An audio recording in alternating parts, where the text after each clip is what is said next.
মাওয়াদ্দাতা feel কুরবা।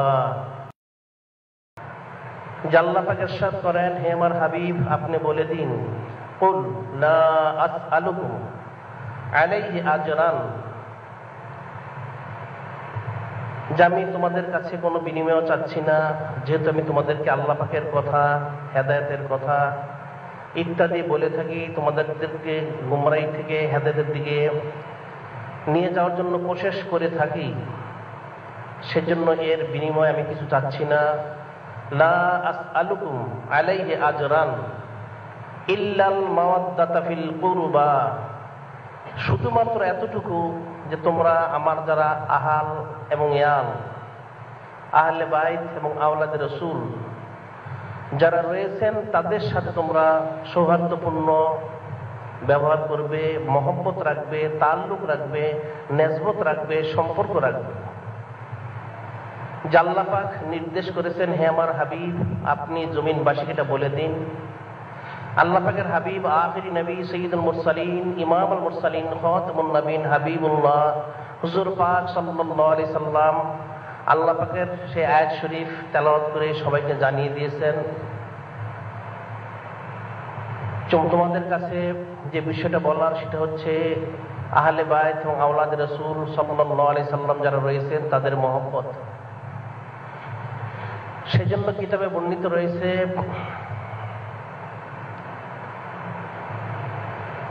ইয়া আহলাল বাইত ইয়া আওলাদ রাসূল সাল্লাল্লাহু আলাইহি সাল্লাম হুব্বুকুম ফারদুম মিনাল্লাহ, হুব্বুকুম ফারদুম মিনাল্লাহ ফিল কুরআনিল আযীম আনজালাহু। এর তাফসীরে বলা হয়েছে, এ আহলে বাইত, হে আওলাদ রাসূল সাল্লাল্লাহু আলাইহি সাল্লাম যারা রয়েছেন, হুব্বুকুম ফারদুম মিনাল্লাহ ফিল কুরআনিল আযীম, যা আপনাদের মহব্বত ফরজ করে দেওয়া হয়েছে আল্লাহ পাকের কোরআন শরীফে, যা নাজিল করা হয়েছে। সুবহানাল্লাহ। আহলে বাইত এবং আওলাদে রাসূল সাল্লাল্লাহু আলাইহি ওয়াসাল্লাম যারা রয়েছেন তাদের মহব্বত ফরজ করে দেওয়া হয়েছে আল্লাহ পাকের কোরআন শরীফের মধ্যে।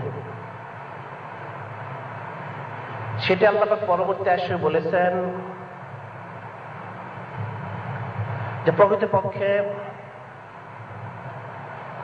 যে ব্যক্তি নেক কাজ করবে,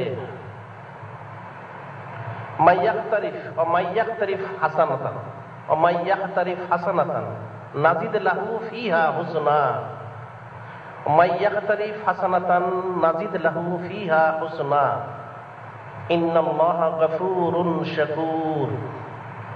আল্লাহ পাক ইরশাদ করেন, যে ব্যক্তি স্বেচ্ছায় নেক কাজ করবে আমি অবশ্যই তার নেকি বৃদ্ধি করে দিব, এবং নিশ্চয়ই আল্লাহ পাক ক্ষমাশীল এবং প্রত্যেকের আমলের বদলা দানকারী, গুণগ্রাহী। অর্থাৎ আহলে বাইত এবং আওলাদে রাসূল সাল্লাল্লাহু আলাইহি সাল্লাম যারা রয়েছেন তাদেরকে মহব্বত করতে হবে।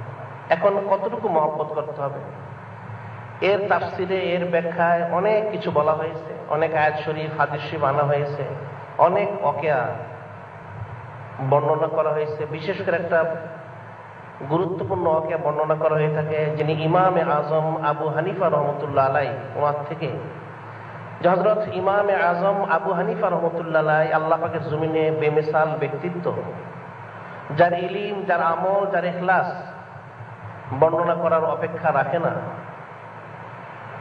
যার জন্য হযরত ইমাম শাফি রহমতুল্লাহ আলাইহি, যিনি শাফি মাযহাবের ইমাম, তিনি বলেছেন আল ফুকাহাউ কুল্লু ইয়ালে আবি হানিফা রহমতুল্লাহ আলাইহি। হযরত ইমামে আজম আবু হানিফা রহমতুল্লাহ আলাইহি আল্লাহ এত ইলম দিয়েছেন, সমঝ দিয়েছেন, যার কারণে সমস্ত ফকিরা ইলমের দিক থেকে, সমঝের দিক থেকে ইমামে আজম আবু হানিফা রহমতুল্লাহ আলাইহির সন্তান তুল্য। সুবহানাল্লাহ। এত মর্যাদা মর্তবা দেওয়া হয়েছে, যিনি জীবনে 55 বার হজ করেছেন, প্রত্যেক রমজান শরীফে 61 বার কোরআন শরীফ খতম করতেন। সুবহানাল্লাহ। দিনে এবং রাত্রে 2 বার, এবং সারা মাসের তারাবিতে 1 বার। এবং কিতাবে বর্ণিত রয়েছে হযরত খাজা পাতশাহ রহমতুল্লাহ আলাইহি, হযরত মুজাদ্দিদ আলফে সানি রহমতুল্লাহ আলাইহি বর্ণনা করেছেন যে আখিরি জামানায় হযরত ইমাম মাহদী আলাইহিস সালাম যখন আসবেন ওনাকে সাহায্য করার জন্য আল্লাহ পাকের নবী এবং রাসূল, যিনি জলিলুল কদর রাসূল, যার প্রতি আল্লাহ পাক ইনজিল শরীফ নাজিল করেছেন, সেই হযরত ঈসা আলাইহিস সালাম তিনি যখন জমিনে আসবেন তখন ওহী আর নাজিল হবে না, যেহেতু ওহীর দরজা বন্ধ হয়ে গিয়েছে। ইলহাম ইলকা হবে। হযরত ঈসা আলাইহিস সালাম তিনি ইস্তেহাদ করে চলবেন, যেহেতু উনি নবী এবং রাসূল, কোন উম্মতকে তিনি অনুসরণ করবেন না। কিন্তু হযরত ঈসা আলাইহিস সালাম ইস্তেহাদ করে যে মাসালা বর্ণনা করবেন, যে ফতোয়া দিবেন, দেখা যাবে সে ফতোয়াগুলো হযরত ইমামে আজম আবু হানিফা রাহমাতুল্লাহ আলাইহির ফতোয়ার সাথে মিলে যাবে, এক হয়ে যাবে। সুবহানাল্লাহ। তখন কোন কোন মানুষ মনে করবে হয়তো আল্লাহ পাকের নবী এবং রাসূল হযরত ঈসা আলাইহিস সালাম তিনি হয়তো ইমামে আজম আবু হানিফা রাহমাতুল্লাহ আলাইহিকে অনুসরণ করছেন। সুবহানাল্লাহ। এত বড় আল্লাহ পাক ওনাকে ইলম দিয়েছেন, সমঝ দিয়েছেন। ইমামে আজম আবু হানিফা রাহমাতুল্লাহ আলাইহি বেমিসাল ব্যক্তিত্ব। সেই ইমামে আজম আবু হানিফা রাহমাতুল্লাহ থেকে একটা ঘটনা বর্ণিত রয়েছে। তিনি একদিন দর্স দিচ্ছিলেন, তালিম দিচ্ছিলেন। ওনার দর্সগায়ে হাজার হাজার ছাত্র, আলিম উলামা, সুফি দরবেশ, ফকিহ উপস্থিত থাকতেন। যখন দর্স দিচ্ছিলেন হঠাৎ দর্সের মধ্যে মাঝে মাঝে তিনি দাঁড়াচ্ছিলেন এবং বসছিলেন। দর্স দেওয়ার মধ্যেই তিনি একবার দাঁড়াচ্ছিলেন আবার বসছিলেন। কয়েকবার ঘটনাটা ঘটে গেল। যারা ওনার ছাত্র ছিলেন, আলিম উলামা, সুফি দরবেশ, ফকিহ, প্রত্যেকে ব্যাপারটা লক্ষ্য করলেন যে আমরা জীবনে কখনো হযরত ইমামে আজম আবু হানিফা রাহমাতুল্লাহ আলাইহিকে দর্সের মধ্যে দাঁড়াতে এবং বসতে বারবার দেখিনি। আজকে কি কারণ? সকলেই ব্যাপারটা চিন্তা ফিকির করলেন। দর্স শেষ হয়ে গেল, তালিম শেষ হয়ে গেল। যারা চলে যাওয়ার তারা চলে গেল। ওনার এক খাস মহব্বতের ছাত্র সে এসে বলল, হে আল্লাহ পাকের ওলি, হে ইমামে আজম রাহমাতুল্লাহ আলাইহি, আজকে আমরা একটা অবস্থা দেখেছি যেটা পূর্বে কখনো দেখিনি। সেজন্য আমাদের মনে একটা প্রশ্ন জেগেছে, আপনি যদি দয়া করে সেটা জবাব দিতেন তাহলে আমাদের দিল ইতমিনান হতো। হযরত ইমাম আজম আবু হানিফা রাহমাতুল্লাহ আলাইহি বললেন যে কি ঘটেছে? যে হুজুর বেয়াদবি মাফ করবেন, আমরা কখন আপনাকে দর্স গাতে ওঠা বসা তো দূরের কথা, ডানে বামে সামনে পিছনে অপ্রয়োজনে তাকাতে লক্ষ্য করতে কখনো দেখিনি। আজকে আপনাকে আমরা দেখলাম দর্সের মধ্যে আপনি বেশ কয়েকবার উঠে দাঁড়িয়েছেন এবং বসেছেন, এর কি কারণ?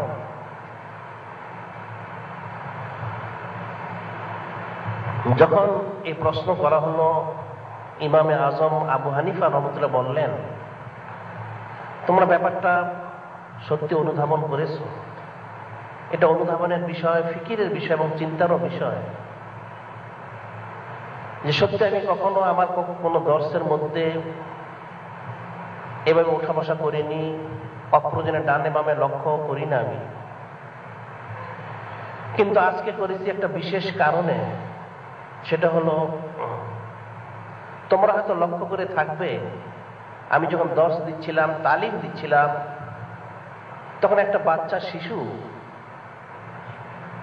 তার বয়স হয়তো 2-4 বছর হবে, সে আমার দরজার পাশে দৌড়াদৌড়ি করতেছিল।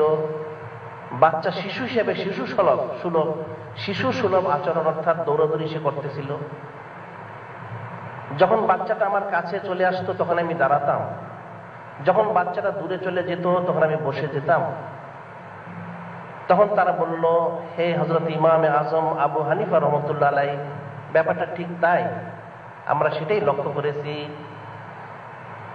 আমরা দেখতে পেয়েছি সে বাচ্চাটা যখন আপনার নিকটবর্তী হতো আপনি দাঁড়াতেন, যখন সে চলে যেত আপনি বসে যেতেন। এর পিছনে কি কারণ রয়েছে? হযরত ইমাম আজম আবু হানিফা রাহমাতুল্লাহ বললেন যে দেখো,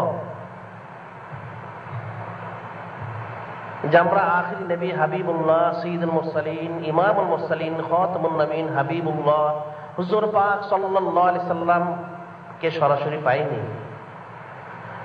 ওনার সোহবত ইখতিয়ার করতে পারিনি। তবে আজকে যে বাচ্চাটা দৌড়াদৌড়ি করেছে, আমার সামনে এসেছে আবার চলে গিয়েছে, সে বাচ্চাটা কিন্তু আওলাদে রাসূল, অর্থাৎ আখিরি নবী হাবিবুল্লাহ হুজুর পাক সাল্লাল্লাহু আলাইহি সাল্লামের আওলাদের অন্তর্ভুক্ত। যেহেতু সরাসরি আখিরি নবী হাবিবুল্লাহ হুজুর পাক সাল্লাল্লাহু আলাইহি সাল্লাম আমরা পাইনি, কিন্তু এই সন্তান যার মধ্যে আল্লাহ পাকের হাবিব আখিরি নবী হুজুর পাক সাল্লাল্লাহু আলাইহি সাল্লামের রক্ত মোবারক রয়েছে, যার জন্য তার তাজিমার্থে আমি বারবার দাঁড়িয়েছি, অন্য কোনো কারণে আমি এটা দাঁড়াইনি। যেহেতু সে আওলাদে রাসূল, আল্লাহ পাকের হাবিবের আওলাদ, এবং যে মহব্বত আল্লাহ পাক ফরজ করে দিয়েছেন, যে মহব্বত জুজে ইমানের একটা অংশ, সেই মহব্বতের কারণে তার তাজিমার্থে আমি বারবার দাঁড়িয়েছি এবং বসেছি। সুবহানাল্লাহ। এখন ফিকির এবং চিন্তার বিষয়, হযরত ইমাম আজম আবু হানিফা রহমতুল্লাহ আলাইহি, সারা বিশ্বের মানুষ ওনাকে এক নামে জানে এবং চিনে। এরপরও একটা বাচ্চা ছেলে আওলাদে রাসূল, তাকে তিনি কতটুকু সম্মান করলেন, তাজিম তাকরিম করলেন, কেন? সেটাই বলা হয়েছে হুব্বুকুম ফারতুম মিনাল্লাহি ফিল কুরআনিল আযীম আনজালাহু, যে হে আহলে বাইত আওলাদে রাসূল সাল্লাল্লাহু আলাইহি সাল্লাম, আপনাদের মহব্বতকে আল্লাহ পাক ফরজ করে দিয়েছেন তার কালামুল্লাহ শরীফে, যেটা নাজিল করে। সেটি আল্লাহ পাক হাবিব বলেছেন, লা আসআলুকুম আলাইহি আজরান ইল্লাল মাওয়াদ্দাতা বিল কুরবা, যে আমি তোমাদের কাছে কোনো বিনিময় চাচ্ছি না, আমি তোমাদের হেদায়েতের কথা বলছি, হেদায়েত দিচ্ছি, আল্লাহ পাকের তরফ থেকে কালামুল্লাহ শরীফ পৌঁছে দিচ্ছি, যা দরকার সব দেওয়া হচ্ছে ইহকাল এবং পরকালে, কিন্তু এর বিনিময়ে আমি কিছুই চাচ্ছি না। শুধু যেটা বলার বিষয়ে আল্লাহ পাক নির্দেশ করেছেন, যারা আমার আহাল ওয়াল আওলাদ, তাদের প্রতি তোমরা মহব্বত রাখবে। এবং নবীদের একটা খুশুসিয়ত বৈশিষ্ট্য যে ওনারা বিনা বিনিময়ে মানুষকে হেদায়েত দিয়েছেন, যেটা আল্লাহ পাক কোরআনে বলেছেন, ইত্তাবিউ মান লা ইয়াসআলুকুম আজরান ওয়া হুম মুহতাদুন। আল্লাহ পাক বলে দিয়েছেন, ইত্তাবিউ মান লা ইয়াসআলুকুম আজরান ওয়া হুম মুহতাদুন, ওনাদেরকে অনুসরণ করো যারা কোনো বিনিময় চাবেন না অথচ হেদায়েত প্রাপ্ত। এটা খাস করে হচ্ছে নবী রাসূল আলাইহিস সালামগণ, এরপর পরবর্তী নায়েবে নবী নায়েবে রাসূল যারা, তাদের শানেও সেটা আসবে। যে আওলাদে রাসূলের মহব্বত সম্পর্কে কিতাবে বর্ণিত রয়েছে, আয়াত শরীফের ব্যাখ্যায় বলা হয়েছে, বিশেষ করে হযরত ইমাম শাফি রহমতুল্লাহ আলাইহি তিনি এর ব্যাখ্যায় বলেছেন,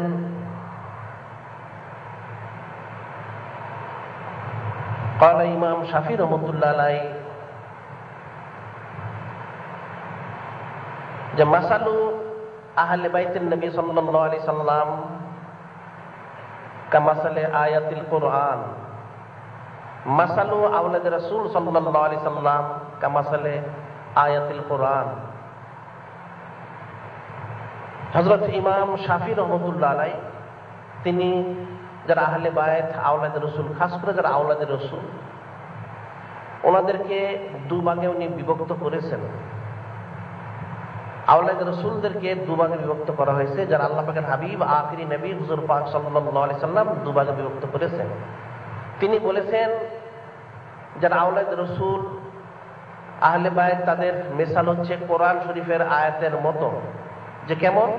যে কোরআন শরীফের আয়াত হচ্ছে দু প্রকার, এটা হচ্ছে আম সাধারণ ভাবে, এক প্রকার হচ্ছে মানসুখ এবং নাসিখ, যাকে বলা হয় মাশরু এবং শারে, অর্থাৎ যে আয়াত শরীফটা নাজিল হয়েছে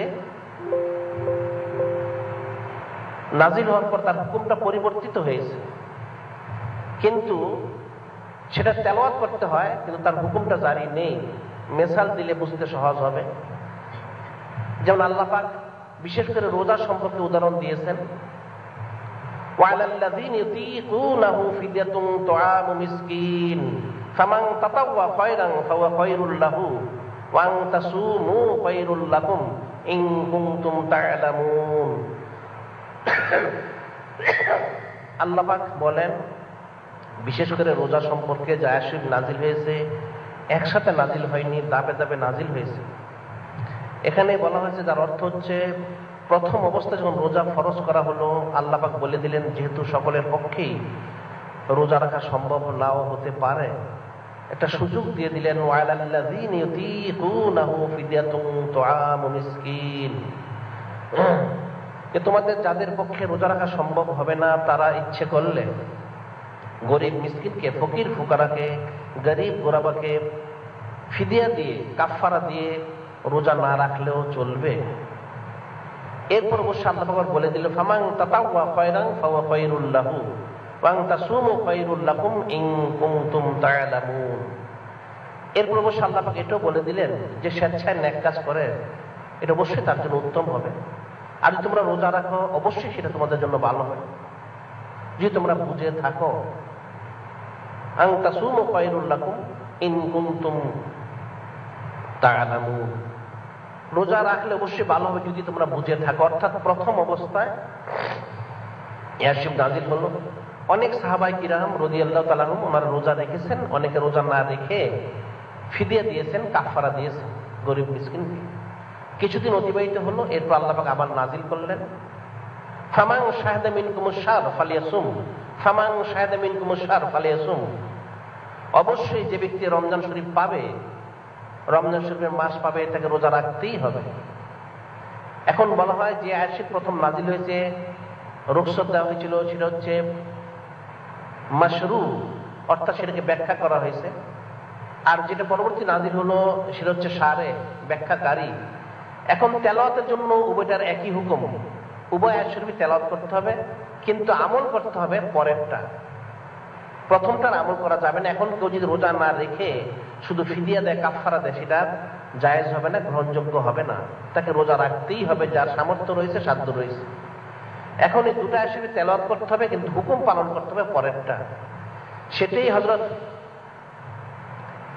ইমাম শাফি রাহমাতুল্লাহ বলেছেন যে কোরআন শরীফের আয়াতের মতো শারে এবং মাশরু, নাসে মানসুখ উভয়টাকে তেলাওয়াত করতে হবে, কিন্তু যেটা পরেরটা শারে সেটার উপর আমল করতে হবে। তা আওলাদে রাসূল সাল্লাল্লাহু আলাইহি ওয়াসাল্লাম দুই প্রকার। এক প্রকার রয়েছেন যাদের ইলম, আমল, ইখলাস সব কিছু রয়েছে, কাজে ওনাদেরকে তাজিম তাকরিম করতে হবে, মহব্বত করতে হবে, এবং ওনাদেরকে সাথে সাথে অনুসরণও করতে হবে, অনুকরণও করতে হবে। সুবহানাল্লাহ। আর যারা আওলাদে রাসূল সত্যি কিন্তু আমলে কিছু ত্রুটি রয়েছে, আমলের ত্রুটি রয়েছে, ওনাদেরকে মহব্বত করতে হবে, কিন্তু অনুসরণ করা যাবে না, অনুসরণ করা যাবে না। যেমন আরেকটা আয়াত শরীফ, অনেক আয়াত শরীফ রয়েছে কোরআন শরীফে মাশরু এবং শারে, নাসিখ মানসুখ, যে আল্লাহ পাক নাজিল করলেন, ওয়া ইন তুবদু মা ফি আনফুসিকুম আও তুখফুহু ইউহাসিবকুম বিহিল্লাহ ফায়াগফিরু লিমান ইয়াশা ওয়া ইউআযযিবু মান ইয়াশা আল্লাহু আলা কুল্লি শাইইন কদির। যে আল্লাহ পাক ইরশাদ করেন, হে আমার হাবিব আপনি বলে দিন, ওয়া ইন তুবদু মা ফি আনফুসিকুম আও তুখফুহু ইউহাসিবকুম বিহিল্লাহ। যে আল্লাহ পাক বলেন তোমাদের অন্তরে যা উদিত হয় সেটা তোমরা যা প্রকাশ করো অথবা চুপিয়ে রাখো। অর্থাৎ যে কথা তোমরা, যে আমল প্রকাশ্য করো অথবা অন্তরে উদিত হওয়ার পরে সেটা চুপিয়ে রাখো, প্রকাশ করো না, প্রত্যেকটার জন্য তোমাদেরকে আল্লাহ পাকের কাছে হিসেব দিতে হবে। আল্লাহ যাকে ইচ্ছা ক্ষমা করবেন, যাকে ইচ্ছা কঠিন আযাবে গ্রেফতার করবেন। আল্লাহ সকলের উপরেই সর্বময়, অর্থাৎ ক্ষমতাবান।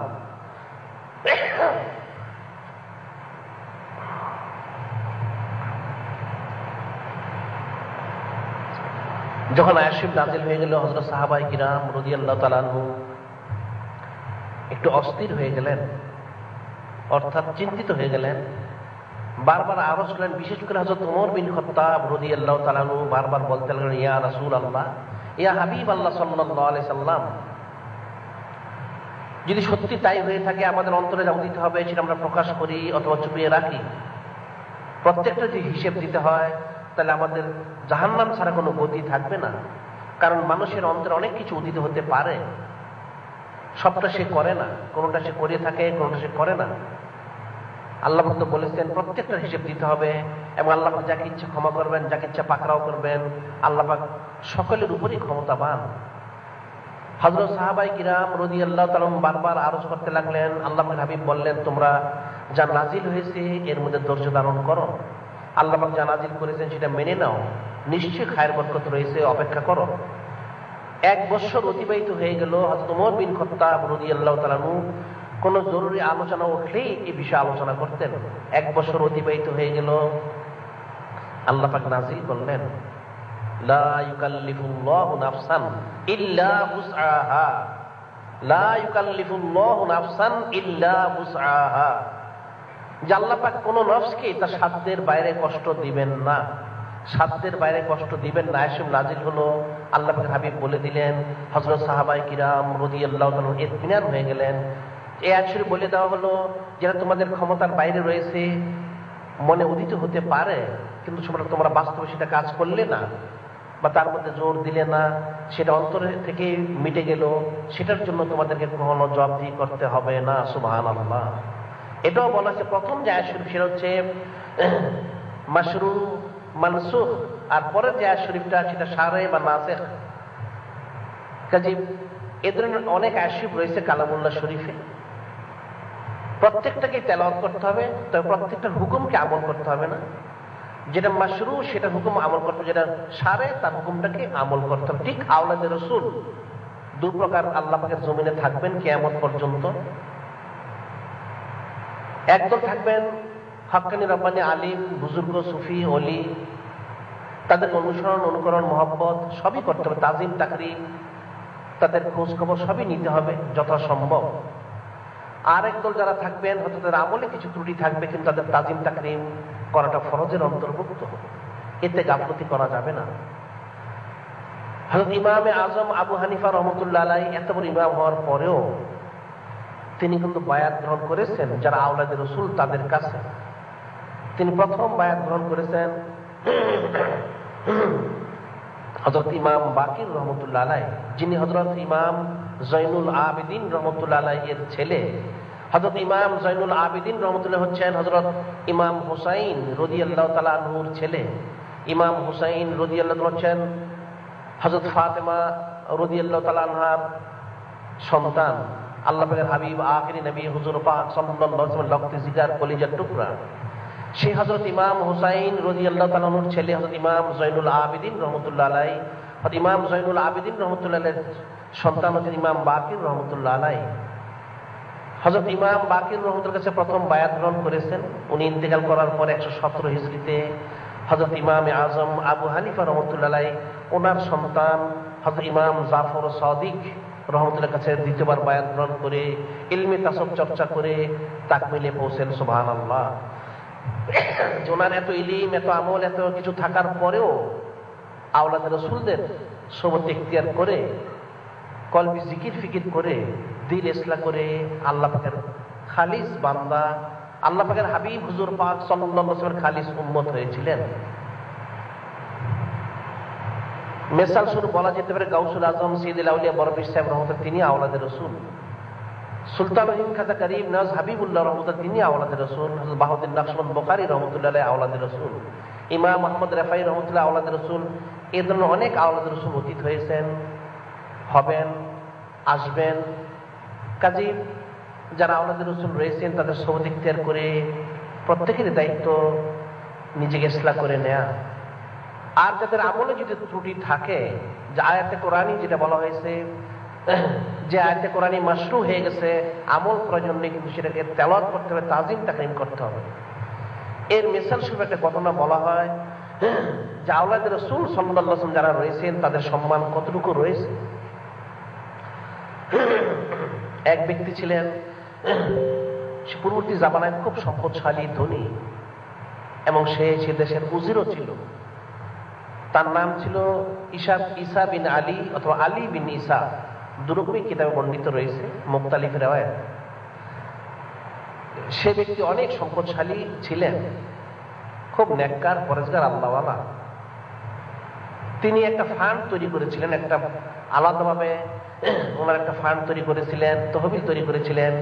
উদ্দেশ্য ছিল সেই তহবিল থেকে, সেই ফান্ড থেকে একমাত্র যারা আওলাদে রাসূল তাদেরকে তিনি সহযোগিতা করবেন, সাহায্য করবেন, বাৎসরিক কিছু বাতা দিবেন, হাদিয়া তোহফা পেশ করবেন। সেটা ফিকির করে সেই তহবিলে, সেই ফান্ডে লক্ষ লক্ষ দিনার এবং দিরহাম তিনি জমা করেছিলেন। সেখান থেকে প্রত্যেক বছর রমজান শরীফে ওনার জানা মতে ওনার এলাকায় পরিচিত যারা আওলাদে রাসূল ছিলেন তাদের প্রত্যেককেই প্রয়োজন মাফিক 1000, 2000, 3000, 4000, 5000, 10000 দিরহাম বার্ষিক অর্থাৎ বাৎসরিক বাতা তিনি দিতেন। যারা আওলাদে রাসূল তাদেরকে খুঁজে খুঁজে বের করে এটা দিতেন। এবং তিনি মনে মনে এটা ফখর করতেন যে আমি হচ্ছি আল্লাহ পাকের হাবিব, আখিরি নবী, সাইয়্যিদুল মুরসালিন, ইমামুল মুরসালিন, খাতামুন নবীন, হাবিবুল্লাহ, হুজুর পাক সাল্লাল্লাহু আলাইহি সাল্লামের যারা আওলাদ তাদের খাদিম। সে ব্যক্তি উজির হওয়ার পরেও সে পরিচয় দিত আমি হচ্ছি আওলাদে রাসূলদের খাদিম। সুবহানাল্লাহ। এবং সে তার সেই ফান্ডে তার যে ব্যবসা বাণিজ্য ছিল, আয় ছিল, সেখান থেকে রীতিমতো বড় একটা অংশ সে ফান্ডে সে জমা করত। জমা করে প্রত্যেক বছর যাদেরকে দেয়া তাদেরকে তো সে দিতই, এরপরে সে আবার নতুন নতুন খুঁজে আর পারলে বের করে ওনাদেরকেও সে দিত। কিন্তু একবার একটা ঘটনা ঘটে গেল। সে ব্যক্তি এক রাস্তা দিয়ে কোথাও যাচ্ছিল কোনো জরুরি কাজে।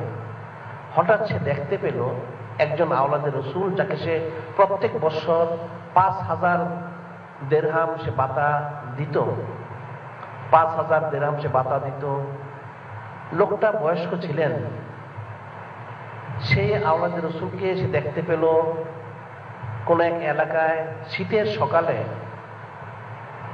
সে বমি করতেছে এবং মনে হচ্ছে সে কিছু মস্ত অর্থাৎ মাতলামিও কিছু করতেছে।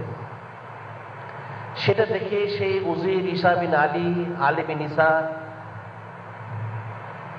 সে মনে করলো এবং সে ব্যাপারটা ফিকির করলো, মনে হচ্ছে এই লোকটা আওলাদে রাসূল হওয়া সত্ত্বেও হয়তো সে কোনো আজে বাজে জিনিস পান করেছে যার জন্য সে মাতলামি করছে এবং বমি করছে। এটা ফিকির করে সে উজির সাহেব মনে মনে চিন্তা করলো এই বছর তো তাকে বাতা দেওয়া হয়েছে, আগামী বছর আর কোনো বাতা আমি দিব না। এটা চিন্তা করে সে বাড়িতে চলে গেল। পরবর্তী রমজান শরীফে এসে গেল, সবাইকে বাতা বন্টন করে দেওয়া হলো। কিন্তু সেই বৃদ্ধ লোকটা যাকে উজির সাহেব দেখেছিল বমি করতে এবং মাতলামি করতে দেখেছিল, তাকে সে বাতা পাঠালো না। রমজান শরীফ পার হয়ে গিয়েছে, বেশ কিছু অতিবাহিত হলো। তারপর সে যখন পাঠায়নি তখন সেই আওলাদে রাসূল বৃদ্ধ লোকটা তিনি আসলেন উজির সাহেবের বাড়িতে। সে বৃদ্ধ লোক তিনি মনে করেছিলেন হয়তো উজির সাহেব ব্যাপারটা তার মনে নেই বা সে ভুলে গিয়েছে। যখন সে বৃদ্ধ লোক আওলাদে রাসূল তিনি আসলেন, যেহেতু সে উজির সাহেব ঈসা বিন আলী, আলী বিন ঈসা, তার অন্তরে একটা ক্ষোভ ছিল যে আমি প্রত্যেক বছর ওনার সংসারের খরচটা আমি দিয়ে থাকি, এই পয়সা নিয়ে তিনি আওলাদে রাসূল হওয়া সত্ত্বেও এলোমেলো ভাবে আজে বাজে পথে ব্যয় করেন, কাজে ওনাকে পয়সা দেওয়া হবে না। তার মনে একটা ক্ষোভ সৃষ্টি হয়েছিল। সেই আওলাদে রাসূল যখন উজির সাহেবের বাড়িতে পৌঁছলো, উজির সাহেব খুব গোসা করে রাগারাগি করলো এবং এ কথাও সে বলল যে আপনাকে যে বাধা দেওয়া হয়ে থাকে সেটা তো আপনাকে আজে বাজে পথে ব্যয় করার জন্য দেওয়া হয় না, আপনি কেন সেটা ব্যয় করেছেন, কাজে আপনাকে আমি আর বাধা দিব না। যখন সে উজির সাহেব খুব শক্ত কথা বলল, তখন আওলাদে রাসূল যিনি ছিলেন তিনি ফিকির করলেন ব্যাপারটা হয়তো সে জেনে ফেলেছে, ওনার আমলের ত্রুটি রয়েছে। তারপরেও সেই আওলাদে রসুল যেহেতু তিনি কোনো কামাই রোজগার করতেন না, এই উজির সাহেবের যে বাতা দেওয়া হতো সেই বাতা দিয়ে তিনি সংসার চালাতেন। সেজন্য সেই আওলাদে রসুল তিনি বললেন, বারবার সে উজির সাহেবকে অনুরোধ করা হলো বাতার জন্য, কিন্তু সে খুব গুসা করে পরবর্তীতে সে উত্তেজিত হয়ে সেই বৃদ্ধ আওলাদে রসুলকে তার বাড়ি থেকে সে বের করে দিল। এক প্রকারে জোর করে সে বাড়ি থেকে বের করে দিল, আপনি এখান থেকে চলে যান, আপনাকে বাধা দেওয়া হবে না। শেষ পর্যন্ত সে বৃদ্ধ আওলাদে রসুল তিনি কিছুটা অসন্তুষ্ট হয়ে এবং নিজের ব্যাপারেও ফিকির চিন্তা করে সেখান থেকে চলে আসলেন বাড়িতে।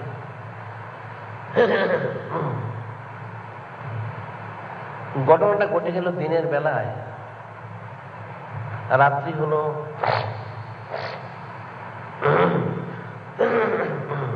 রাত্রিবেলা সেই উজি সাহেব ঈসা বিন আলী, আলী বিন ঈসা, সে স্বপ্ন দেখতে লাগলো। স্বপ্নে সে দেখা পেল আখিরি নবী হাবিবুল্লাহ সঈদুল মুরসালিন, ইমামুল মুরসালিন, খাতামুন নবীন হাবিবুল্লাহ হুজুর পাক সাল্লাল্লাহু আলাইহি সাল্লামকে। ওনার সাক্ষাৎ সে লাভ করলো। উনি এক স্থানে বসে রয়েছেন, লোকজন সাক্ষাৎ করছে।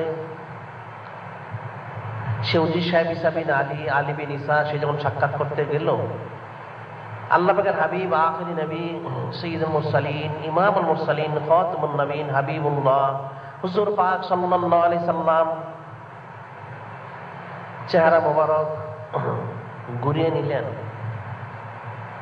সে উজি সাহেব ঈসা বিন আলী, আলী বিন ঈসা বারবার বলতে লাগলো, ইয়া রাসূলুল্লাহ, ইয়া হাবিব আল্লাহ সাল্লাল্লাহু আলাইহি সাল্লাম, যে আপনি দয়া করে আমাকে ইহসান করুন, দৃষ্টি করুন, যে আমি তো যারা আপনার আওলাদে রসুল সাল্লাল্লাহু আলাইহি ওয়াসাল্লাম যারা, তাদের আমি খাদিম, আপনি আমার ইহসান করুন, দয়া করুন, দৃষ্টি করুন। যখন সেই ঈসা বিন আলী, আলী বিন ঈসা উজি সাহেব বারবার কথা বলতে লাগলো, তখন আল্লাহ পাকের হাবিব আখিরি নবী সঈদুল মুরসালিন, ইমামুল মুরসালিন, খাতামুন নবীন হাবিবুল্লাহ হুজুর পাক সাল্লাল্লাহু আলাইহি ওয়াসাল্লাম বললেন, হে ঈসা বিন আলী, তুমি কোন ধরনের খাদিম? তুমি আমার আওলাদের খাদিম বলে দাবি করছো, বেশ ভালো কথা, কিন্তু তুমি কোন ধরনের খাদিম? ইয়া রাসূলুল্লাহ, ইয়া হাবিব আল্লাহ সাল্লাল্লাহু আলাইহি সাল্লাম, আপনার যারা আওলাদ জমিনে রয়েছেন, আমার জানা মতে সাধ্য সামর্থ্য মোতাবেক আমি প্রত্যেককে বাৎসরিকভাবে একটা খেদমত করে থাকি। তখন আখিরি নবী হাবিবুল্লাহ হুজুর পাক সাল্লাল্লাহু আলাইহি ওয়াসাল্লাম বললেন, যদি তাই হয়ে থাকে তাহলে আজকে তুমি কি খেদমত করেছো? আজকে দিনের বেলা তুমি কি খেদমত করলে? আমার আওলাদ তো গিয়েছিল তোমার বাড়িতে, তুমি আমার আওলাদদের খাদিম সত্যি, প্রত্যেক বৎসরে বাৎসরিক ভাতা দিয়ে থাকো, এটাও সত্যি, কিন্তু আজকে আমার আওলাদ তোমার বাড়িতে গিয়েছিল, তুমি তার সাথে কি ব্যবহার করেছো? সেই আওলাদ রাসূলের তুমি কি খেদমত করেছো? তখন সেই ঈসা বিন আলী, আলী বিন ঈসা উজি সাহেব বলল, ইয়া রাসূলুল্লাহ, ইয়া হাবিব আল্লাহ সাল্লাল্লাহু আলাইহি সাল্লাম, আমার বেয়াদবি মাফ করবেন। আমি প্রকৃতপক্ষে তার সাথে খারাপ ব্যবহার আমি করতাম না, কিন্তু আমি তাকে প্রত্যেক বছরে ভাতা দিয়ে থাকি। আমি দেখতে পেয়েছি সেই আওলাদ রাসূল, সেই ব্যক্তি, তিনি বৃদ্ধ হওয়া সত্ত্বেও আমার এই পয়সা নিয়ে আজে বাজে জিনিস পান করে নেশা করে থাকেন, যার জন্য আমি ওনাকে ভাতা দেইনি। যখন এই কথা বলা হলো, আল্লাহ পাকের হাবিব আখিরি নবী হুজুর পাক সাল্লাল্লাহু আলাইহি ওয়াসাল্লাম বললেন যে তুমি কেন তাকে ভাতা দাও? তার কোনো আমল দেখে না, তার কোনো বুজুর্গি দেখে না তার কোনো যোগ্যতা দেখে কোন কারণে তুমি তাকে বাধা দিচ্ছিলে যে ইয়া রাসূলুল্লাহ, ইয়া হাবিবাল্লাহ সাল্লাল্লাহু আলাইহি সাল্লাম, তাকে আমি বাধা দিচ্ছিলাম আপনার সম্মানার্থে, আপনার তাজিমার্থে, আপনার মহব্বতে। যদি তাই হয়ে থাকে তাহলে তোমাকে এত সাহস কে দিল, যে তোমাকে এত সাহস কে দিল যে তুমি আমার আওলাদকে তোমার বাড়ি থেকে বের করে দিলে? এক নাম্বার। আর দু নাম্বার হচ্ছে, যদি সত্যি তাই হয়ে থাকে, আমার সম্মানার্থে, আমার মহব্বতে তুমি তাকে বাধা দিয়ে থাকো, তাহলে সে শরাব পান করেছে, বুঝতে পারলাম, এলোমেলো কাজ করেছে, আজে বাজে পথে সে পয়সা ব্যয় করেছে সত্যি, কিন্তু তুমি তো তার জন্য পয়সা দাওনি, আমার সম্মানার্থে দিয়েছ। আমি তো শরাব পান করিনি, যে আমি তো আজে বাজে পথে পয়সা খরচ করিনি, অবৈধ জিনিস আমি পান করিনি, তাহলে তুমি কেন তাকে বাধা দেওয়া বন্ধ করে দিলে? সে উজির সাহেব ঈসা বিন আলী বিন ঈসা ইস্তিগফার করলো, ক্ষমা প্রার্থনা করলো, যে ইয়া রাসূলুল্লাহ, ইয়া হাবিবাল্লাহ সাল্লাল্লাহু আলাইহি সাল্লাম, যে সত্যি অনেক ভুল হয়েছে, অনেক ত্রুটি হয়েছে, অনেক বেয়াদবি হয়েছে, যে আমাকে দয়া করে ক্ষমা করে দিন। আমি ইস্তিগফার করতেছি, তওবা করতেছি, জীবনে আর কখনো আমার জীবনে আর কখনো আমি এমন কাজ করব না। যখন উজির সাহেব ঈসা বিন আলী বিন ঈসা ইস্তিগফার তওবা করলো, আল্লাহ পাকের হাবিব ক্ষমা করে দিলেন, তার ঘুম ভেঙে গেল। সে ঘুম থেকে উঠে ঈসা বিন আলী বিন ঈসা উজির সাহেব প্রত্যেক বছর সে 5000 দিরহাম করে বাতা দিত। সে তওবা ইস্তিগফার করে 10,000 দিরহামের একটা পোটলা নিয়ে সেই আওলাদে রাসূল, যিনি বৃদ্ধ ব্যক্তি, ওনার বাড়িতে গিয়ে বসলো। পৌঁছে তার কাছে ক্ষমা প্রার্থনা করলো, ইস্তিগফার তওবা করলো, করে সে বাতাটা দিল হাতে এবং বলল, আমি গত বছর এবং পূর্ববর্তী বছরে আপনাকে 5,000 দিরহাম করে বাতা আমি দিতাম, এখন থেকে আপনাকে আমি 10,000 দিরহাম করে বাতা দিব ইনশাআল্লাহ। সে আওলাদে রাসূল ব্যক্তি, বৃদ্ধ ব্যক্তি, তিনি যখন ব্যাপারটা শুনলেন এবং লক্ষ্য করলেন, একটু আশ্চর্য হলেন যে কি ব্যাপার উজির সাহেব, আপনি সেদিন আমাকে একরকম আপনার বাড়ি থেকে জোর করে বের করে দিয়েছিলেন, আজকে আপনি এখানে এসেছেন, ক্ষমা প্রার্থনা করতেছেন, ইস্তিগফার তওবা করতেছেন, 5,000 দিরহামের বিনিময় পরিবর্তে আমাকে 10,000 দিরহাম আপনি বাতা দিচ্ছেন, কি ব্যাপার? তখন উজির সাহেব ব্যাপারটা খুলে বলল, স্বপ্নের কথা, যে ঘটনা ঘটেছে সেটা শুনে সে বৃদ্ধ আওলাদে রাসূল তিনিও শুনে দুঃখিত হলেন, অনেক কাঁদলেন। কেঁদে সে বৃদ্ধ আওলাদে রাসূল তিনি ইস্তিগফার তওবা করলেন, বললেন যে আজ থেকে আর কখনো আমি অবৈধ পথে আজে বাজে জিনিস পান করার জন্য পয়সা খরচ করব না। ইস্তিগফার তওবা করলেন। সুবহানাল্লাহ। এখন ফিকির এবং চিন্তার বিষয়, যে আওলাদে রাসূল যারা রয়েছেন তারা দুভাগে বিভক্ত। সেটা হযরত ইমাম শাফি রহমাতুল্লাহ ভাগ করেছেন আয়াতে কোরআনের মতো, কোরআন শরীফের আয়াতের মতো। এক ভাগ হচ্ছেন যাদেরকে সম্মান, তাজিম, তাকরিম সবকিছু করতে হবে, অনুকরণ, খোঁজ খবর সব নিতে হবে। আরেক প্রকার হচ্ছেন যাদেরকে অনুসরণ করা যাবে না, আমলে ত্রুটি থাকার কারণে, তবে তাজিম তাকরিম করতে হবে, মহব্বত করতে হবে, সম্মান করতে হবে, কোনো প্রকারই মানহানি করা যাবে না। আল্লাহ পাকের হাবিব আখিরি নবী হুজুর পাক সাল্লাল্লাহু আলাইহি ওয়াসাল্লাম সেটা বরদাস্ত করবেন না। আর আল্লাহ পাকের হাবিব যেটা বরদাস্ত করবেন না, আল্লাহ পাকও সেটা বরদাস্ত করবেন না। এত মর্যাদা রয়েছে যারা আওলাদে রাসূল, আহলে বাইত। সেই জন্য হাদিস শরীফে বর্ণিত রয়েছে, আল্লাহ পাকের হাবিব আখিরি নবী হুজুর পাক সাল্লাল্লাহু আলাইহি ওয়াসাল্লাম ইরশাদ করেন, ইন্না আওলাদি কাহিত্তাত বনি ইসরাঈল মান ক্বালাহা ফাকাদ নাজা ইন্না আওলাদি, আল্লাহ পাকের হাবিব আখেরি নবী হুজুর পাক সাল্লাল্লাহু আলাইহি ওয়াসাল্লাম করেন যে নিশ্চয়ই যারা আমার আওলাদ তারা হচ্ছেন বনি ইসরাইলের হিত্তাতুনের মতো। যে হিত্তাতুন বলেছে সে নাজাত পেয়েছে, যে হিত্তাতুন বলবে সে নাজাত পাবে। আমার আওলাদ যারা, তাদেরকে যারা তাজিম তাকরিম করে সম্মান করবে, মহব্বত করে, তারা নাজাত পেয়ে যাবে। যে হিত্তাতুন এর যে ঘটনা বলা হয়, আল্লাহ পাক হিসেবে এ সম্পর্কে আয়াত শরীফ নাযিল করেছেন যে আমার আওলাদ হচ্ছে বনি ইসরাইলের হিত্তাতুনের মতো। হিত্তাতুন কি? হিত্তাতুন হচ্ছে বনি ইসরাইল, আল্লাহ পাকের নবী এবং রাসূল হযরত মূসা কালিমুল্লাহ আলাইহিস সালামের যারা উম্মত, তারা আল্লাহ পাকের সেই নবী এবং রাসূল হযরত মূসা কালিমুল্লাহ আলাইহিস সালামের সাথে অনেক বেয়াদবি করেছে। তাদেরকে তিনি সেই ফেরাউনের কবল থেকে বাঁচিয়ে নিয়ে লোহিত সাগর পার করে নিয়ে গেলেন, ফেরাউন ধ্বংস হয়ে গেল। তারা কিতাব চাইলো, যখন আমরা অবসর রয়েছি আল্লাহ পাকের তরফের কিতাব যদি আনা হয় আমরা সেটা পাঠ করবো, সে অনুযায়ী আমল করবো। আল্লাহ পাকের নবী হযরত মূসা কালিমুল্লাহ আলাইহিস সালাম তাদের কাছ থেকে বারবার ওয়াদা নিলেন, সত্যি কি তোমরা আমল করবে? অন্যথায় যদি আমি কিতাব আনি আর তোমরা আমল না করো তাহলে ধ্বংস হয়ে যাবে। তারা বারবার ওয়াদা করলো। আল্লাহ পাকের নির্দেশে আল্লাহ পাকের নবী হযরত মূসা কালিমুল্লাহ আলাইহিস সালাম প্রথমে 30 দিন, এরপর 40 দিন সেখানে অবস্থান করলেন। আল্লাহ পাক তাওরাত কিতাব নাযিল করে দিলেন। কিন্তু এরপরেও বনি ইসরাইল এত দুষ্ট প্রকৃতির ছিল, তারা বলল এটা যে আল্লাহ পাকের কিতাব, তার কি প্রমাণ রয়েছে? নাউযুবিল্লাহ। আল্লাহ পাকের নবী এবং রাসূল হযরত মূসা কালিমুল্লাহ আলাইহিস সালাম ধৈর্য ধারণ করলেন।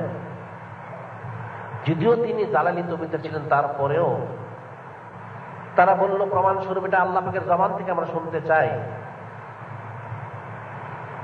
আল্লাহ পাকের নবী এবং রাসূল হযরত মূসা কালিমুল্লাহ আলাইহিস সালাম এরপরে ধৈর্য ধারণ করলেন, বললেন বেশ ঠিক আছে, তোমরা চলো আমার সাথে, শুনতে পাবে। 70 জন বনি ইসরাইলকে দেওয়া হলো ওনার সাথে। সে তুর পাহাড়ে আল্লাহ পাকের তরফ থেকে জানানো হলো এই কিতাব আমি নাযিল করেছি আমার নবী এবং রাসূল হযরত মূসা কালিমুল্লাহ আলাইহিস সালামের উপর। এরপর তারা গো ধরলো যে না, শুধু শুনলেই হবে না, আমরা আল্লাহ পাককে স্বয়ং দেখতে চাই। নাউযুবিল্লাহ।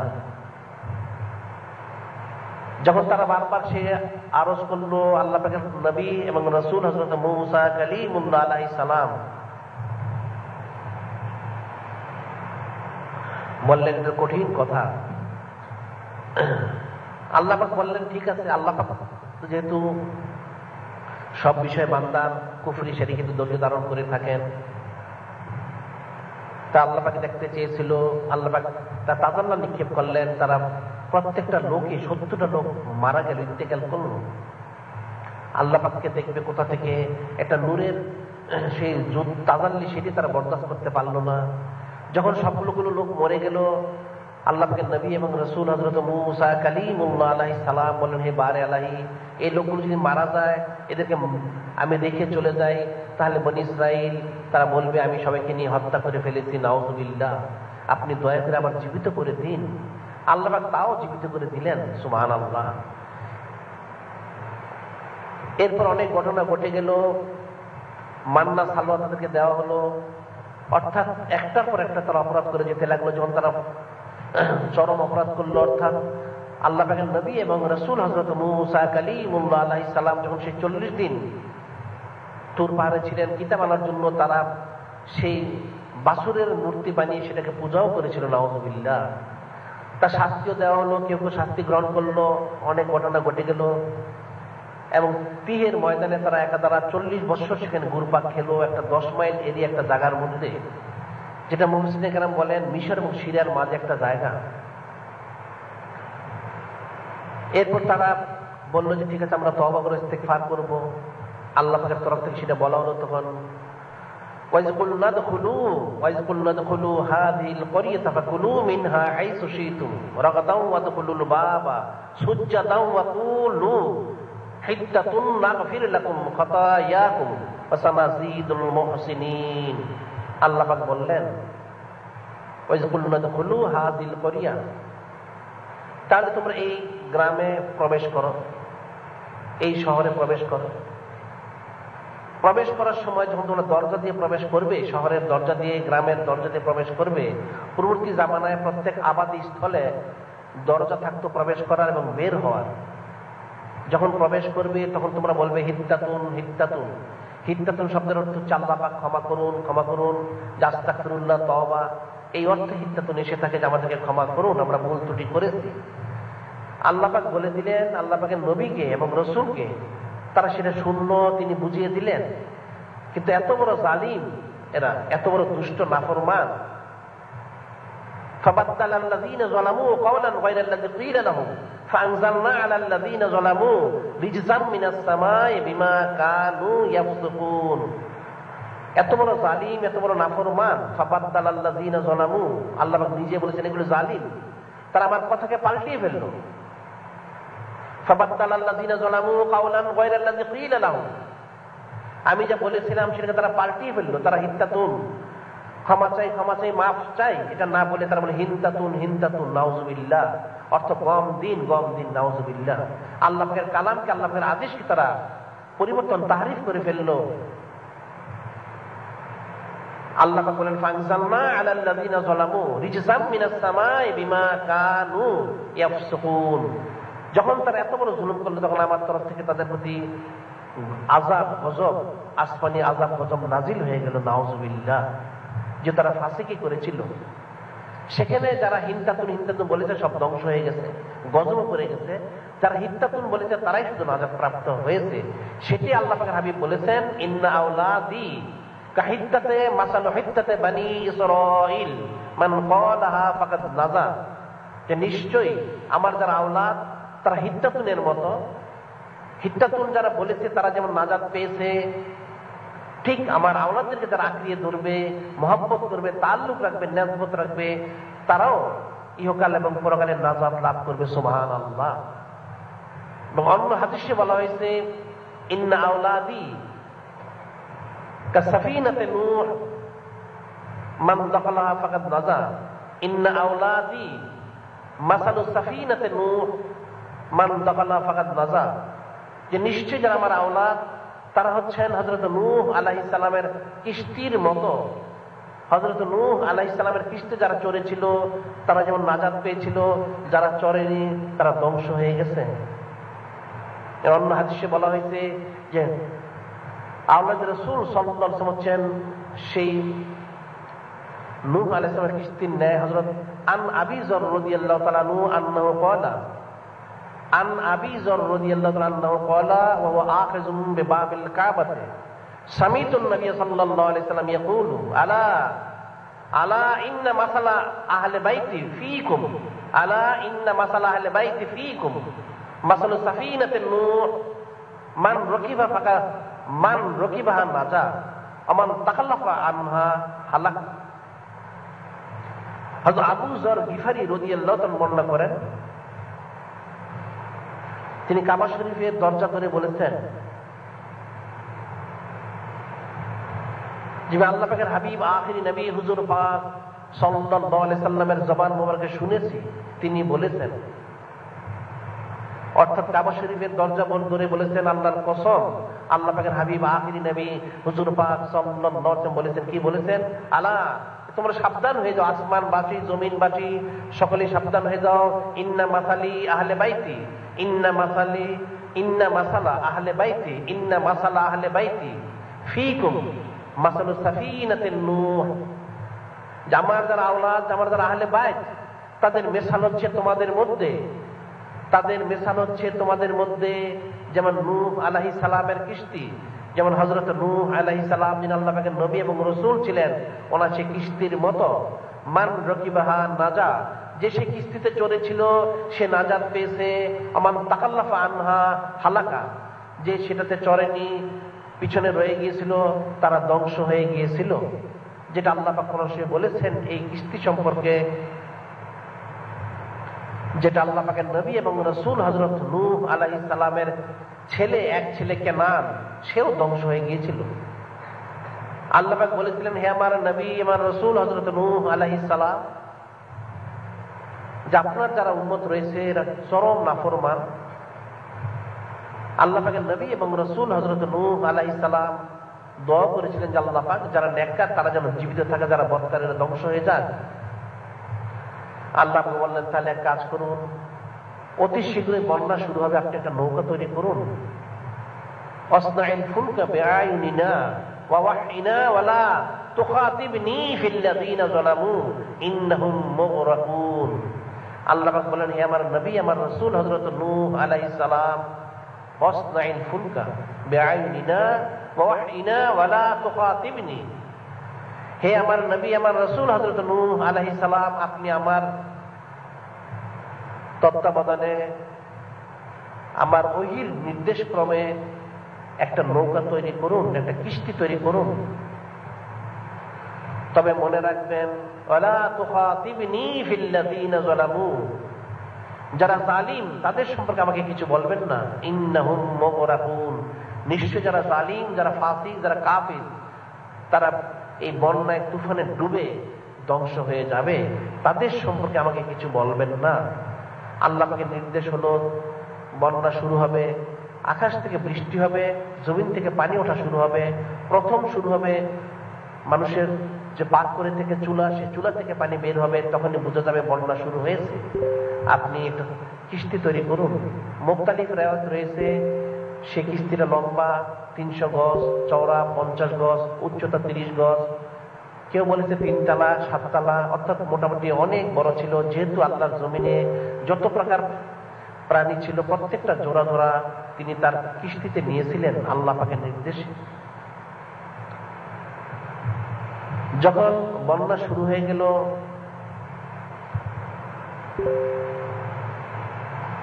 হযরত নূহ আলাইহিস সালামের 4 ছেলে ছিল, হাম, শাম, ইয়াফেস আর কেনান। কেনান ছিল অবাধ্য, এবং নবীদের মধ্যে 2 জন নবী ছিলেন যাদের স্ত্রীরা ছিল নবীদের অবাধ্য। একজন হযরত লূত আলাইহিস সালাম, আর একজন হযরত নূহ আলাইহিস সালাম। তিনি বারবার তাদেরকে বললেন যে তোমরা ফিরে এসো, নৌকায় চড়ো, অন্যথায় তোমরা ধ্বংস হয়ে যাবে। তারা সেটা শুনলো না। ওরা সেই ছেলে বলল, চিন্তার কোনো কারণ নেই, উঁচু উঁচু পাহাড় রয়েছে, আমরা সেখানে চড়বো, তাও যদি ডুবে যায়, সেখানে উঁচু অনেক উঁচু উঁচু গাছ রয়েছে, সে গাছের ডালেও চূড়াতে আমরা উঠে যাব, বন্যা আমাদেরকে কিছু করতে পারবে না। কিন্তু আল্লাহ পাকের নবী এবং রাসূল হযরত নূহ আলাইহিস সালাম বলেছিলেন তোমরা ধ্বংস হয়ে যাবে, কোনো মতেই বাঁচতে পারবে না। কিতাবে বর্ণিত রয়েছে সমস্ত উঁচু পাহাড়ের উঁচু যে গাছ ছিল তার উপরে 40 হাত পানি হয়েছিল। সুবহানাল্লাহ, যে কত পানি হয়েছিল সেটা বেমিসাল। তবে অবশ্যই এটা কুদরতের অন্তর্ভুক্ত, সাধারণভাবে মানুষ এটা বুঝতে পারবে না, এটা কুদরতের অন্তর্ভুক্ত। যখন ছেলে কথা শুনল না, তখন আল্লাহ পাক উল্লেখ করেছেন, আল্লাহ পাকের নবী এবং রাসূল হযরত নূহ আলাইহিস সালাম বললেন, ওয়ানাদা নূহু রাব্বাহু ফাকালা রাব্বি ইন্না বনি মিন আহলি ওয়া ইন্না ওয়া'দাকাল হক ওয়া আনতা আহকামুল হাকিমিন। ছেলের জন্য আল্লাহ পাকের নবী এবং রাসূল হযরত নূহ আলাইহিস সালাম আরজ করলেন, ওয়ানাদা নূহু রাব্বাহু, হযরত নূহ আলাইহিস সালাম ডাকলেন আল্লাহ পাককে, ফাকালা রাব্বি ইন্না বনি মিন আহলি, হে আল্লাহ পাক আমার ছেলে তো আমার আহলের অন্তর্ভুক্ত, ওয়া ইন্না ওয়া'দাকাল হক, আপনার ওয়াদা তো সত্য, ওয়া আনতা আহকামুল হাকিমিন, এবং আপনি হাকিমদের হাকিম, চূড়ান্ত ফয়সালাকারী, উত্তম ফয়সালাকারী, ইনসাফের সহিত ফয়সালাকারী। যখন তিনি এই কথা বললেন ওনার ছেলে সম্পর্কে, আল্লাহ পাক বললেন, ইয়া নূহ ইন্নাহু লাইসা মিন আহলিক, ইন্নাহু লাইসা মিন আহলিক, ইন্নাহু আমালুন গায়রু সালিহ। হে আমার নবী, আমার রাসূল নূহ আলাইহিস সালাম, সে আপনার আহলের অন্তর্ভুক্ত নয়, তার আমল নষ্ট হয়ে গিয়েছে, অর্থাৎ সে কুফরি করেছে। কুফরি করলে আর সে আহলের অন্তর্ভুক্ত থাকতে পারে না। সে আল্লাহ পাককে অস্বীকার করেছে, তাওহীদ এবং রিসালাত সবই সে অস্বীকার করেছে, সে আপনার আহলের অন্তর্ভুক্ত নয়, তার জন্য আপনি বলবেন না। ফালা তাসালনি মা লাইসা লাকা বিইলমু ইন্নী আইযুকা আন তাকুনা মিনাল জাহিলিন। যে আল্লাহ পাক বললেন, যে বিষয়ে ইলিম আপনাকে দেয়া হয়নি সে বিষয়ে আপনি আমাকে প্রশ্ন করবেন না, জিজ্ঞাসা করবেন না বা বলবেন না। যে আমি আপনাকে নসিহত করতেছি আপনি জ্ঞানীদের অন্তর্ভুক্ত থাকুন। কেন আলেমের কথা বললে সেটা জাহেলদের অন্তর্ভুক্ত হয়ে যেতে হবে, কাজে আপনি জ্ঞানীদের অন্তর্ভুক্ত থাকুন। ক্বালা রাব্বি ইন্নী আউযু বিকা আন আসআলাকা মা লাইসা লাকা বিহি ইলমুন। তখন হযরত নূহ আলাইহিস সালাম বলেন, হে রব আল্লাহ পাক, আমি ইস্তিগফার করতেছি, যে বিষয়ে আমাকে বলা হয়নি, জানানো হয়নি, সে বিষয়ে বলা থেকে ইস্তিগফার তওবা করতেছি। ওয়াইল্লা তাগফিরলি ওয়া তারহামনি আকুম মিনাল খাসিরিন। আপনি যদি আমাকে ক্ষমা না করেন, রহমত না করেন, আমি ক্ষতিগ্রস্তের অন্তর্ভুক্ত হয়ে যাব।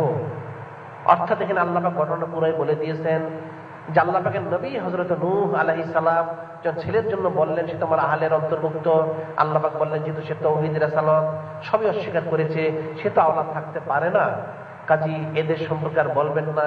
এদের সম্পর্কে বললে সেটা কিন্তু জ্ঞানীদের অন্তর্ভুক্ত, তাহলে আপনি থাকতে পারবেন না, কাজী আপনি ইস্তিগফার করুন। আল্লাহ পাকের নবী হযরত নূহ আলাইহিস সালাম ইস্তিগফার করলেন, অর্থাৎ যে আল্লাহ পাক আপনি আমাকে রহমত করুন, ক্ষমা করুন, অর্থাৎ দয়া করুন, যে আমি যা বলেছি, যেহেতু আপনি বলেছিলেন আমার আহলের জন্য দোয়া করতে, সেই জন্য আমি বলেছি। আমাকে পূর্বে বলা হয়নি যে কুফরি শিরকি করলে সে আহাল থাকবে না।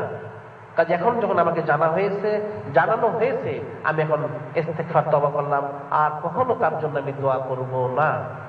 আল্লাহ পাক স্পষ্ট বলে দিলেন। আল্লাহ পাকের নবী সেটা স্বীকার করে পরবর্তী বান্দাদের জন্য, পরবর্তী উম্মতের জন্য আল্লাহ পাক একটা দৃষ্টান্ত মিসাল স্থাপন করলেন। সুবহানাল্লাহ। যে সেটাই বলা হয়েছে যারা আওলাদে রাসূল তারা নূহ আলাইহিস সালামের কিস্তির মতো, সেই কিস্তিতে যারা চড়েছে তারা যেমন নাজাত পেয়েছে, যারা আওলাদে রাসূল সাল্লাল্লাহু আলাইহি ওয়াসাল্লাম যারা রয়েছেন তাদের সাথে যারা তাআল্লুক রাখবে, নেসবত রাখবে, মহব্বত রাখবে, সম্পর্ক রাখবে, তারা নাজাত পেয়ে যাবে। আর যারা সম্পর্ক রাখতে পারবে না, এলোমেলো কাজ করবে, এলোমেলো বক্তব্য পেশ করবে, তারা ধ্বংস হয়ে যাবে। যেমন যারা কিস্তিতে চড়েনি তারা ধ্বংস হয়ে গেছে, যারা হিদ্দাতুন বলেনি তারা যেমন ধ্বংস হয়ে গেছে, ঠিক একইভাবে তারা ধ্বংস হয়ে যাবে, একইভাবে ধ্বংস হয়ে যাবে। সেজন্য হাদিস শরীফে বর্ণিত রয়েছে, আখিরি নবী হাবিবুল্লাহ হুজুর পাক সাল্লাল্লাহু আলাইহি ওয়াসাল্লাম করেন, দুটো হাদিস রয়েছে। قال النبي صلى الله عليه وسلم تركت فيكم امرين تركت فيكم فئتين كتاب الله وإطرتي। একটা হাদিস হচ্ছে আল্লাহ পাক হাবিব বলেন আমি তোমার জন্য দুটো জিনিস রেখে যাচ্ছি, কিতাবুল্লাহ ওয়া ইতরাতি। একটা হচ্ছে আল্লাহ পাকের কিতাব, আর হচ্ছে আমার আওলাদ। আরেকটা হাদিসে বলেছে তারাকতু ফীকুম ফিয়াতাইন কিতাবুল্লাহ ওয়া সুন্নতি। আরেকটা হাদিস হচ্ছে আমি দুটো জিনিস রেখে যাচ্ছি, একটা আল্লাহ পাকের কিতাব এবং আমার সুন্নত। এই দুটো হাদিস আল্লাহ পাকের হাবিব বলেছেন। এই হাদিস দুটো সম্পর্কে যারা মুহাদ্দিসিনে কেরাম, মুহাক্কিক, মুদাক্কিক, যারা হাদিস বিশারদ, ইমাম মুস্তাহিদ, তারা বলেছেন হাদিস দুটার মধ্যে যে মান, যে হাদিসে বলা হয়েছে আমি দুটো জিনিস রেখে যাচ্ছি, একটা হচ্ছে আল্লাহ পাকের কিতাব এবং আমার সুন্নত, এটা হচ্ছে হাদিসে মুরসাল। আর যেটাতে বলা হয়েছে আমি দুটো জিনিস রেখে যাচ্ছি, আল্লাহ পাকের কিতাব এবং আমার আওলাদ ইতরতি, এটা হচ্ছে হাদিসে মারফু। হাদিস শাস্ত্রে বর্ণনা করা হয়েছে হাদিসে মারফু হচ্ছে সবচেয়ে শক্তিশালী হাদিস, এবং সরাসরি আল্লাহ পাকের হাবিবের থেকে যেটা বর্ণিত হাদিসে মারফু, হাদিস শরীফের সবচেয়ে শক্তিশালী হাদিস, সেটা হচ্ছে আমি দুটো জিনিস রেখে যাচ্ছি, আমার কিতাব এবং আমার আওলাদ। আমার কিতাব এবং আমার আওলাদ হাদিসে মারফু, যেটা সরাসরি আল্লাহ রাসূল থেকে বর্ণিত রয়েছে, রিওয়ায়াত রয়েছে। আর হাদিসে মুরসাল হচ্ছে আল্লাহ পাকের কিতাব এবং আমার সুন্নত রেখে যাচ্ছি, এটা হচ্ছে মুরসাল। মুরসাল হাদিস হাদিসে মারফু থেকে দুর্বল। যে হাদিস শরীফ এর শাস্ত্রে বলা হয়েছে হাদিস দু প্রকারের, অনেক প্রকার রয়েছে। প্রাথমিক দু প্রকার হচ্ছে মারফু, যেটা সেটা হচ্ছে সরাসরি আল্লাহর সাথে বর্ণনা করে আল্লাহর সাথে হাদিস, এক নাম্বার। দুই নাম্বার বলা হয়েছে মুত্তাসিল এবং মুরসাল। মুত্তাসিল এবং মুনকাতে। মুত্তাসিল হচ্ছে যেটা সনদ, রাবীদের, বর্ণনাকারীদের সনদ, যিনি বর্ণনাকারী ওনার থেকে শুরু করে আল্লাহ পাকের হাবিব পর্যন্ত কোনো বর্ণনাকারী বাদ নেই, সেটা হচ্ছে মুত্তাসিল সনদ। হাদিসে মরফু হচ্ছে মুত্তাসিল সনদে বর্ণিত বিশুদ্ধ হাদিস। আর দ্বিতীয় প্রকার হচ্ছে মুনকাতে। মুনকাতে অর্থ হচ্ছে যেটা কেটে দেওয়া হয়েছে, অর্থাৎ মাঝে মধ্যে কোন রাবীদের নাম করেছে। মুনকাতে হচ্ছে আবার প্রধানত দুই প্রকারে। এক প্রকার হচ্ছে মুরসাল, আর একটা হচ্ছে মুআল্লাক। মুরসাল হাদিসটা গ্রহণযোগ্য। মুরসাল হাদিস হচ্ছে যিনি তাবী, সাহাবীর নাম বাদ দিয়ে সরাসরি আল্লাহ পাকের হাবিবের নামে বর্ণনা করেছেন, সেটা হাদিসে মুরসাল। যে তারাকতু ফীকুম ফিয়াতাইন কিতাবুল্লাহি ওয়া সুন্নতি, কিতাব আল্লাহ ওয়া সুন্নতি, আমি তোমার জন্য দুটো জিনিস রেখে যাচ্ছি, আল্লাহ পাকের কিতাব আর সুন্নত হচ্ছে হাদিসে মুরসাল। সাহাবীর নাম বাদ দিয়ে তাবী সেটা বর্ণনা করেছেন। আর মুনকাতের মধ্যে আরেকটা যেটা রয়েছে মুআল্লাক, সেটা হাদিস গ্রহণযোগ্য নয়, যেটা সাহাবায়ে কিরামের পরে অনেক রাবীর নাম বাদ করেছে। কিন্তু হাদিসে মুরসাল গ্রহণ করেছেন হযরত ইমামে আযম আবু হানিফা রাহমাতুল্লাহ আলাইহি, ইমাম মালিক রাহমাতুল্লাহ আলাইহি, অন্যান্য অনেক ইমাম এতে ইখতিলাফ করেছেন। কিন্তু হাদিসে মুরসাল হচ্ছে আমি দুটো জিনিস রেখে যাচ্ছি, একটা আমার কিতাব, আল্লাহ পাকের কিতাব, আমার সুন্নাত। আর হাদিসে মরফু মুত্তাসিল হচ্ছে আমি দুটো জিনিস রেখে যাচ্ছি, যতদিন আঁকড়িয়ে থাকবে ততদিন, অর্থাৎ তোমরা কামি হাসিল করবে, সেটা হচ্ছে আল্লাহ পাকের কিতাব এবং আওলাদ। সুবহানাল্লাহ। আল্লাহ পাকের কিতাব এবং আওলাদ যতদিন আঁকড়িয়ে থাকবে তোমরা নাজাত প্রাপ্ত হবে, কামিবি হাসিল করবে, নাজাত প্রাপ্ত হবে, কামিবি হাসিল করবে। সুবহানাল্লাহ। এই প্রসঙ্গে বলা হয়, আরেকটা ঘটনা উল্লেখ করা হয় যে আওলাদ রাসূল সাল্লাল্লাহু আলাইহি ওয়াসাল্লাম যারা রয়েছেন তাদের মহব্বত কতটুকু ফজিলতের কারণ। এটাও মুখতালিফরা, কেউ কেউ বলেছেন সাইদুত তায়েফ হযরত জুনায়েদ বাগদাদী রাহমাতুল্লাহ আলাইহি, আর কেউ কেউ বলেছেন অন্য একজন আল্লাহ পাকের খালেস ওলি, যিনি প্রথম যুগে প্রথম জীবনে ছিলেন একজন কুস্তিগীর, মল্লযুদ্ধ করতেন। তিনি কুস্তিগীর ছিলেন, মল্লযুদ্ধ করতেন। তিনি সেই মল্লযুদ্ধ যিনি করতেন, তার যে দেশ ছিল, সেই দেশের যে বাদশা ছিল, সেই বাদশার প্রধান মল্লযুদ্ধ ছিলেন, যে উনি জীবনে কখনো কারোর সাথে কুস্তিতে পরাজিত হননি, পরাস্ত হননি। যত বড় বড় পালোয়ান এসেছে চোখের পলকে তিনি পরাস্ত করেছেন। এত শক্তিশালী ছিলেন, যার জন্য সেই দেশের বাদশা সারা দুনিয়াতে ঘোষণা করে দিল, আমার এই পালোয়ানকে যে পরাস্ত করতে পারবে তাকে 1 লক্ষ দিনার তাকে পুরস্কার দেওয়া হবে। সুবহানাল্লাহ। যে 1 লক্ষ দিনার দেওয়া হবে যে পরাস্ত করতে পারবে। এটা শুনে অনেক বড় বড় কুস্তিগীররা আসলো নানান দেশ থেকে, সকলেই পরাস্ত হয়ে বিদায় নিল। সেই বাদশার পালনের সামনে তারা 2-4 মিনিটও টিকতে পারেনি, চোখের পলকে সে পালোয়ান তাদেরকে পরাস্ত করে দিয়েছে। যখন দেখা গেল আর কোনো পালোয়ান নেই বাদশার পালনকে পরাস্ত করার মতো, সকলেই তখন মনে মনে নিশ্চিন্ত হলো, বাদশাহ নিশ্চিন্ত হলো, এবং সে একটা ফখর অনুভব করলো যে আমার দেশে যে পালোয়ান রয়েছেন, কুস্তিগীর রয়েছেন, তিনি সারা বিশ্বের সবচেয়ে শ্রেষ্ঠ কুস্তিগীর এবং সবচেয়ে শক্তিশালী। এটা আলোচনা হচ্ছিল সারা দেশব্যাপী। হঠাৎ একটা ঘটনা ঘটে গেল, একজন লোক এসে উপস্থিত হলো। সেই লোক এসে সরাসরি বলল, আমি বাদশার সাথে সাক্ষাৎ করবো। যে কেন? বাদশা একটা ঘোষণা দিয়েছে, সেই ঘোষণার ব্যাপারে আমি আলাপ করতে চাই। বাদশার সাথে সাক্ষাৎ হলো যে আপনি কি আলাপ করতে চান? আপনি নাকি ঘোষণা দিয়েছেন আপনার এই পালোয়ানকে, কুস্তিগীরকে পরাস্ত করতে পারলে 1 লক্ষ দিনার আপনি পুরস্কার দিবেন। বাদশা বলল, হ্যাঁ আমি এটা ঘোষণা করেছি। এ যাবৎ এই পর্যন্ত যত পালোয়ান এসেছে, আমার পালোয়ানের কাছে 2-4 মিনিটও তারা দাঁড়াতে পারেনি, চোখের পলকে তাদেরকে পরাস্ত করে দিয়েছে। আপনি কি বলতে চান? তখন সে ব্যক্তি বলল, আমি একজন পালোয়ান, আমি আপনার কুস্তিগীরের সাথে, আপনার পালোয়ানের সাথে আমি মল্লযুদ্ধ করতে চাই। সকলে তাজ্জুব হয়ে গেল, আপনি বলেন কি? একজন হালকা পাতলা লোক, আপনি আমার বাদশার পালোয়ানের সাথে কুস্তি লড়বেন? বাদশার পালোয়ান কত উঁচু, লম্বা, মোটা, তাজা, শক্তিশালী, আর আপনি একজন হালকা পাতলা লোক, আপনি কি মল্লযুদ্ধ করবেন? সে ব্যক্তি বললেন যে না, আমি মল্লযুদ্ধ করব, আমি যদি তাকে পরাস্ত করতে পারি আপনি তো আমাকে পুরস্কার দিবেন। বাদশা বলল, ঠিক আছে। কারণ কত বড় বড় বড় পালোয়ান, শক্তিশালী পালোয়ান এসেছে, যারা চোখের পলকে বাদশার পালনের কাছে পরাস্ত হয়ে গিয়েছে। আর সকলে মনে মনে চিন্তা করলেন, একজন হালকা পাতলা লোক, অত মোটা তাজাও নয়, অত উঁচা লম্বাও নয়, তিনি বাদশার পালনের সাথে লড়বেন, এটা কেমন কথা? সকলে একটু আশ্চর্য হলো। সেই ব্যক্তি বললেন যে না, আমি অবশ্যই কুস্তি লড়বো। সকলে বলল এটা কেমন কথা, সে পালোয়ানের যে শক্তি। কারণ সাধারণত কুস্তি যখন লড়া হয় তখন মাথার উপরে তুলে অনেক সময় আছাড় দেওয়া হয়, তাতে অনেকে হয়তো মারাও যেতে পারে। সকলেই ব্যাপারটা বললো যে আপনি কি করে সে বাদশাহ পালনতে কুস্তি লড়ার সাহস পেলেন? কারণ সে যদি আপনাকে তুলে একটা আছাড় দেয় আপনাকে খুঁজে পাওয়া তো মুশকিল হবে। এরপরেও সে ব্যক্তি বললো যে না, আমাকে কুস্তি লড়তেই হবে। ঠিক আছে, স্থান নির্ধারণ করা হলো, দিন তারিখ ঘোষণা করা হলো, হাজার হাজার লক্ষ লক্ষ লোক জমে গেল সেখানে। সে ময়দানে লক্ষ লক্ষ লোক জমে গেল, নির্দিষ্ট তারিখ দিন এসে গেল। দুই পালোয়ানি সেই ময়দানে উপস্থিত হলেন। কুস্তি শুরু হলো, ঘোষণা দেওয়া হলো যে শুরু হলো। যখন ঘোষণা দেওয়া হলো, সেই হালকা পাতলা লোকটা, হালকা পাতলা পালোয়ান বাদশার পালনের কানে কানে যেন কি বললো। হালকা পাতলা পালোয়ান সে বাদশার পালনের কানে কানে যেন কি বললো। কুস্তি শুরু হলো। যখন কুস্তি মানুষ দেখতে লাগলো, মানুষ তাজ্জুব হয়ে গেল। একজন মনে হচ্ছে শক্তিশালী হাতির মতো, আরেকজন সেই তুলনায় কিছুই নয়, মনে হচ্ছে দেখাই যাচ্ছে না এমন পালোয়ান দ্বিতীয় ব্যক্তি। কিন্তু সেই পালোয়ান কানে কানে কিছু বলার পর কুস্তি শুরু হয়ে গেল। দেখা গেল সেই হালকা পাতলা পালোয়ান বাদশার পালোয়ানকে চোখের পলকে পরাস্ত করে ফেললো, চিৎ করে ফেলে দিল।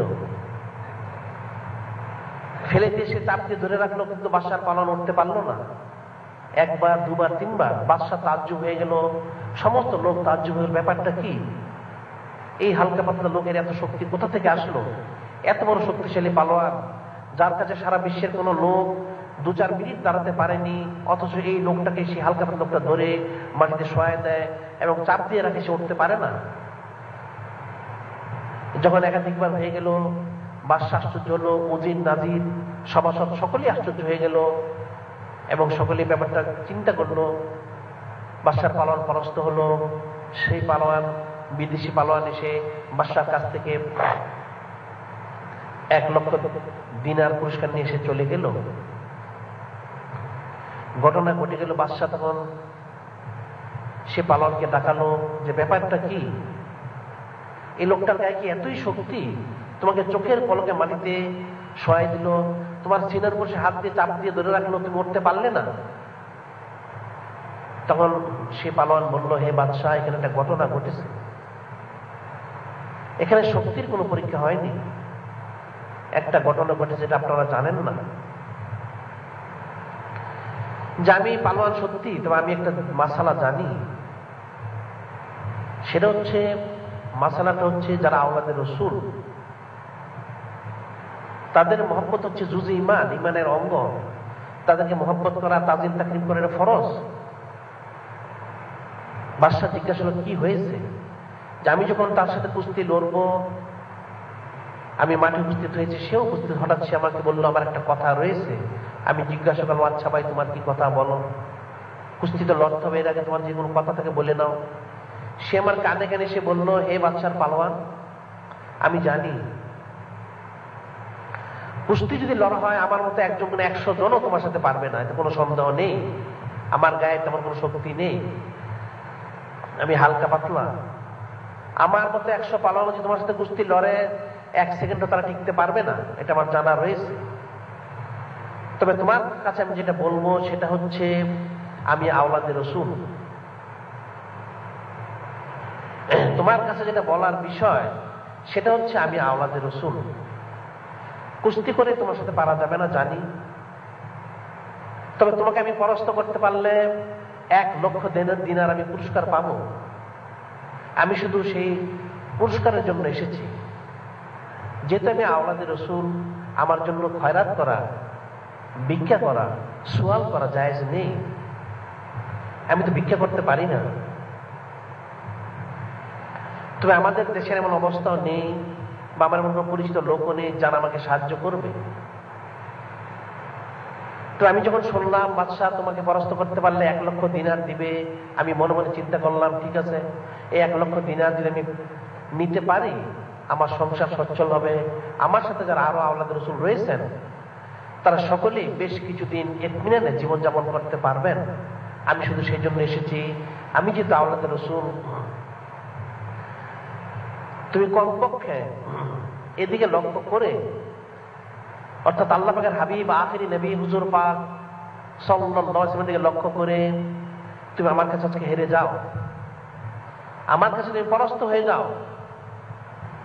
অবশ্যই তোমাকে আল্লাহ পাকের হাবিব পরকালে সুপারিশ করবেন, তোমাকে নাজাতের ব্যবস্থা করে দিবেন। তিনি আমার নানা এবং দাদা, কাজে তুমি পরাস্ত হয়ে যাও।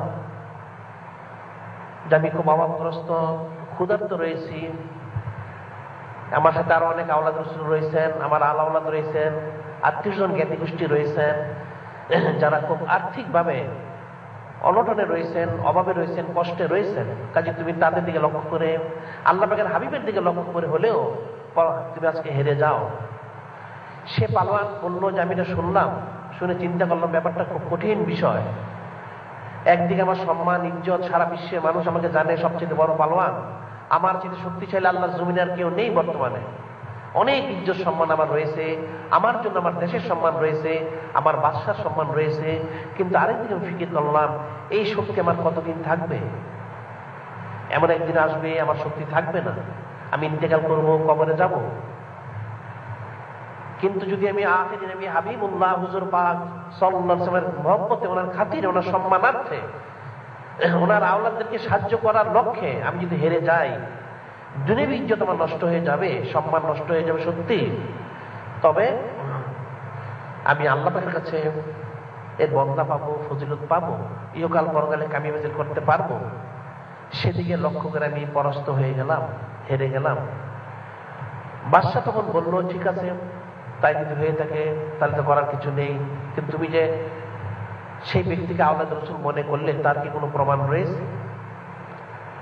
সেই পালোয়ান বলল, এটা প্রমাণের কোনো প্রয়োজন নেই, যেহেতু সে আমাকে বলেছে, আমি তাকে বিশ্বাস করেছি। এবং পালোয়ান আরো বলল, হে বাদশা, আজকে থেকে আমি আর কখনো কুস্তি করব না, আজকে থেকে আমার কুস্তির জিন্দেগি শেষ, আমি এখন আপনার থেকে ছুটি চাই, আমাকে দয়া করে ছুটি দিন, আমি চলে যাই। বাদশা বলল, ঠিক আছে, সেটা পালোয়ান হিসেবে তোমার ইচ্ছে, এখতিয়ার।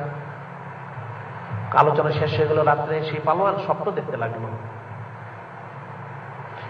সেই পালোয়ান স্বপ্ন দেখতে লাগলো আল্লাহ পাকের হাবিব আখিরি নবী সাইয়্যিদুল মুরসালিন, ইমামুল মুরসালিন, খাতামুন নবীন হাবিবুল্লাহ হুজুর পাক সাল্লাল্লাহু আলাইহি ওয়াসাল্লামকে। আল্লাহ পাকের হাবিব বললেন, হে পালোয়ান, তুমি চিন্তিত রয়েছো? তুমি খুব উত্তম কাজ করেছো, আজকে খুব উত্তম কাজ করেছো। তুমি তোমার দুনিয়াবী সম্মান ইজ্জত বিসর্জন দিয়েছো একমাত্র আমার জন্য, আমার যারা আওলাদ তাদেরকে সাহায্য করার জন্য তুমি বিসর্জন দিয়েছো। কাজী এই যে লোকটা তোমার কাছে আমার আওলাদের পরিচয় দিয়েছে, সে কিন্তু মিথ্যা বলেনি, সে আমার আওলাদ। তুমি খুব ভালো কাজ করেছো, আমি তোমার জন্য দোয়া করি, আল্লাহ তোমাকে সাইয়্যিদুত তায়েফা, অর্থাৎ আল্লাহর ওলিদের সর্দার তোমাকে করে দিবেন। সুবহানাল্লাহ। এবং তাই হয়েছে। সেই বাদশার পালোয়ান সেখান থেকে চলে গেল। চলে গিয়ে ইস্তিগফার তওবা করে, জিকির ফিকির করে, আল্লাহর ওলির সুবত ইখতিয়ার করে, পরবর্তীতে সেই বাদশার পালোয়ান আল্লাহ পাকের খালেস ওলি, সাইয়্যিদুত তায়েফা, অর্থাৎ ওলিদের সর্দার, দরবেশদের সর্দার হয়ে গেল। সুবহানাল্লাহ। যে আওলাদে রাসূল যারা রয়েছেন, তাদের মহব্বত, তাদের ইজ্জত সম্মান রক্ষা করলে কত ফজিলত পাওয়া যায়, মহব্বত করলে কত ফজিলত পাওয়া যায়, সেটাই ফুটে উঠেছে। কাজে এটা মনে রাখতে হবে, যারা আহলে বাইত এবং আওলাদে রাসূল, তাদের মহব্বত জুজই ঈমান, ফরজের অন্তর্ভুক্ত, ফরজের অন্তর্ভুক্ত।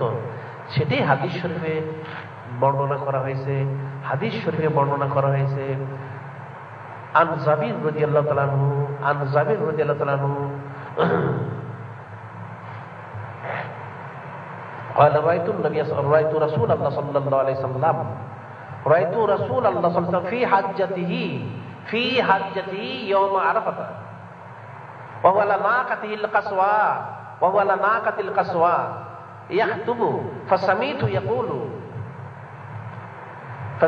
يقول হযরত জাবির রাদিয়াল্লাহু তাআলা বর্ণনা করেন, আমি বিদায় হজের দিন আল্লাহ পাকের হাবিবকে ওনার সেই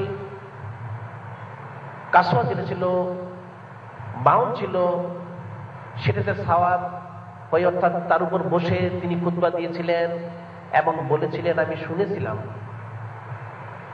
তিনি খুতবা দিয়েছিলেন, আমি শুনেছিলাম। তিনি বলেছিলেন, খুতবা দিয়েছিলেন, ইয়া আইয়ুহান নাস, ইয়া আইয়ুহান নাস, ইন্নী তারাকতুকুম, ইন্নী তারাকতু ফীকুম, ইয়া আইয়ুহান নাস, ইন্নী তারাকতু ফীকুম মাইন আখাযতুম বিহি, মাইন আখাযতুম বিহি লান তাদিল্লু, লান তাদিল্লু কিতাবুল্লাহি ওয়া ইতরাতি আহলু বাইতি। আল্লাহর হাবিব বললেন, হে মানুষেরা, তোমরা জেনে রাখো, ইয়া আইয়ুহান নাস ইন্নী তারাকতু ফীকুম, যে নিশ্চয়ই আমি তোমাদের কাছে রেখে যাচ্ছি, মাইন আখাযতুম বিহি, মাইন আখাযতুম বিহি লান তাদিল্লু, তোমরা যতদিন পর্যন্ত তা আঁকড়িয়ে থাকবে, ধরে রাখবে, কশ্চিন কালেও গুমরাহ হবে না, কশ্চিন কালেও গুমরাহ হবে না। কিতাবুল্লাহি ওয়া ইতরাতি আহলু বাইতি, একটা হচ্ছে আল্লাহ পাকের কিতাব, আর দ্বিতীয় হচ্ছে আমার আহলে বাইত, আমার ইতরাত, আমার আওলাদ, আমার আওলাদ, আমি তাদেরকে রেখে যাচ্ছি, যতদিন আঁকড়িয়ে থাকবে তোমরা কশ্চিন কালেও গুমরাহ হবে না। সুবহানাল্লাহ। কাজী আওলাদ রাসূল যারা রয়েছে, অনেক মর্যাদা মর্তবা রয়েছে,